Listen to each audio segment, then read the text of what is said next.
C'est étonnant, non? Il est temps que le peuple français réclame le prix de la vilainie à celui qui se trouve actuellement sur le banc de l'infamie. C'est beau, hein?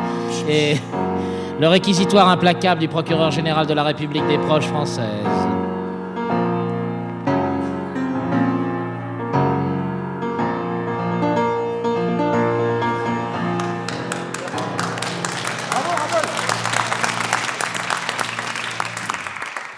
Françaises, Français, Belges, Belges, Monsieur le Président, mon petit Métrounet, Monsieur le parricide de l'armée française, Mesdames et Messieurs les jurés, public chéri, mon amour.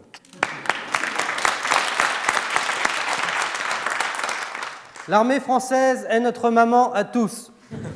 En assassinant l'armée française, Monsieur Cabu, c'est nous tous ici que vous rendez orphelins par votre crime odieux. Ce sont des milliers et des milliers de Français qui se dressent sur leurs ergots de fiers coqs gaulois en criant « À mort, Cabu ! Vengeance ! Qu'on lui coupe la tête ! À mort ! Allez les verts !» Triste, douloureuse ironie, alors même que comparaît devant notre sympathique tribunal d'exception ce dangereux maniaque frappé de caquiphobie galopante, on fête en France le 150e de la Légion étrangère. C'est en effet au printemps 1831 que Louis-Philippe signait le décret ordonnant la création d'un corps militaire d'élite composé de volontaires étrangers et plus spécialement destiné à aider les Algériens à comprendre que si on était entré chez eux sans frapper, on était prêt à frapper pour ne pas en sortir.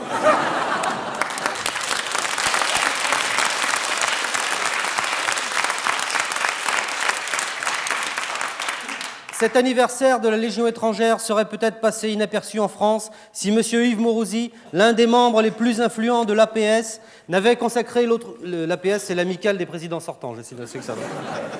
N'avait consacré l'autre jour son journal télévisé de 13h à la célébration de cette commémoration. Tout le monde connaît M. Mourouzi, c'est habituellement un journaliste calme et posé, mais dès qu'il voit une fusée anti-char, un bazooka, un légionnaire ou un avion de chasse, il grimpe au rideau en poussant des petits cris de joie inextinguibles. C'est son truc. C'est son truc à cet homme, les militaires. Pour d'autres, c'est les petits trains. Pour d'autres encore, c'est les militaires dans le train, mais c'est une autre histoire.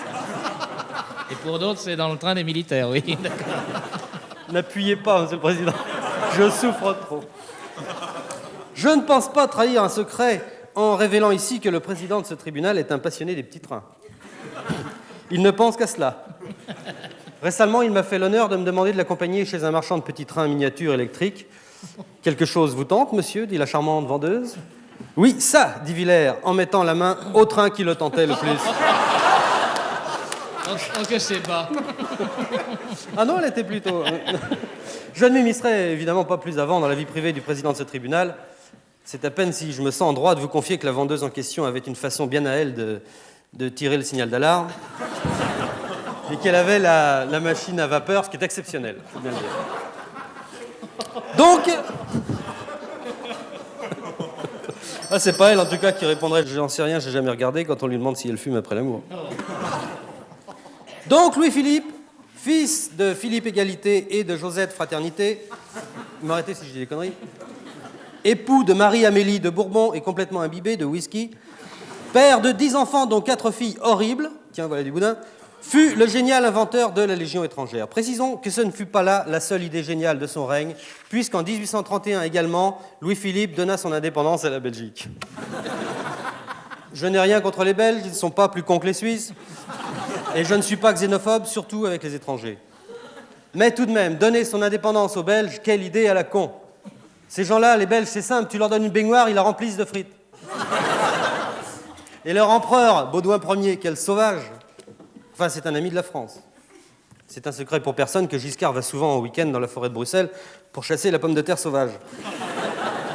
Après, Baudouin Ier le couvre de cadeaux personnels, mais c'est son problème. Et puis, de toute façon, Giscard ne les garde pas pour lui. Il vient d'ailleurs de faire don de 3 tonnes de moules à la Croix-Rouge ougandaise. Tout le monde...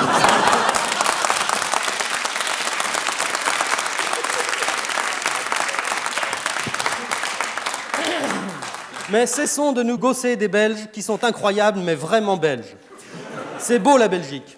Avant même d'avoir passé la frontière en voiture, on la reconnaît de loin. Dès qu'on aperçoit sur la lande ces maisons briques aux toits gris dont la cheminée fume, C'est du belge.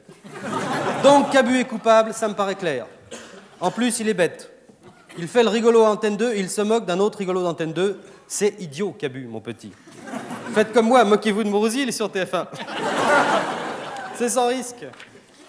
Actuellement, il est fortement question de diffuser les flagrants délires sur Antenne 2. C'est mal payé, mais moi, du moment qu'on voit ma gueule à la télé, je m'en fous. Je suis prêt à embrasser le derrière du directeur ou les pieds du directeur, peu importe. Donc, c'est pas le moment de rigoler aux dépens d'Antenne 2.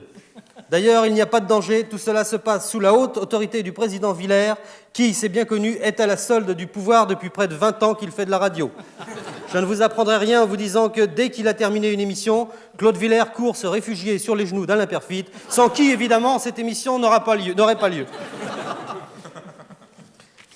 À part ça, je ne voudrais pas entretenir une polémique avec un des hommes les plus bourrés de talent de sa génération, à qui je dois personnellement beaucoup de choses, et c'est pratiquement tout de ce que je fais dans ce métier. Mais ces jours-ci, c'est difficile de parler de celui-là, de Cabu, sans parler de Jacques Martin. Il y a environ 5 ans, lors d'une émission du Petit Rapporteur, Jacques Martin, devant plus de 15 millions de téléspectateurs, avait piétiné et déchiré un numéro de Charlie Hebdo, le journal de Cabu. C'était son époque agressive. Aujourd'hui, Jacques Martin est devenu très très très gentil. Il présente une émission qui est bénie par le Saint-Siège, Félix Potin et les jeunesses giscardiennes, où on voit des choses incroyables mais vraies, comme un mec qui fume un cigare pendant 5 minutes. Au bout de 5 minutes, ça c'est insoutenable comme truc, comme suspense, la cendre tombe par terre. C'est incroyable, mais... Après un merdeux endimanché, massacre Bécassine, c'est ma cousine, tandis que boursouflé d'admiration pour leur petit singe, les parents s'esbaudissent en essuyant furtivement quelques larmes sucrées. Donc Cabu est coupable, mesdames et messieurs les jurés. Il faut lui couper la tête et donner la Légion d'honneur à Jacques Martin, en l'encourageant à nous montrer de plus en plus d'émissions très très très gentilles le dimanche. Et à propos, et pour finir, je signale à Jacques Martin, à qui je dois tout, c'est vrai, c'était même encore marqué dans Minute la semaine dernière. Je suis prêt à lui offrir mon très humble soutien de tout petit comique annexe en allant à son émission pour lui montrer en direct quelque chose de vraiment incroyable mais vrai, mais je ne puis en dire plus sans dévoiler les dessous de la justice.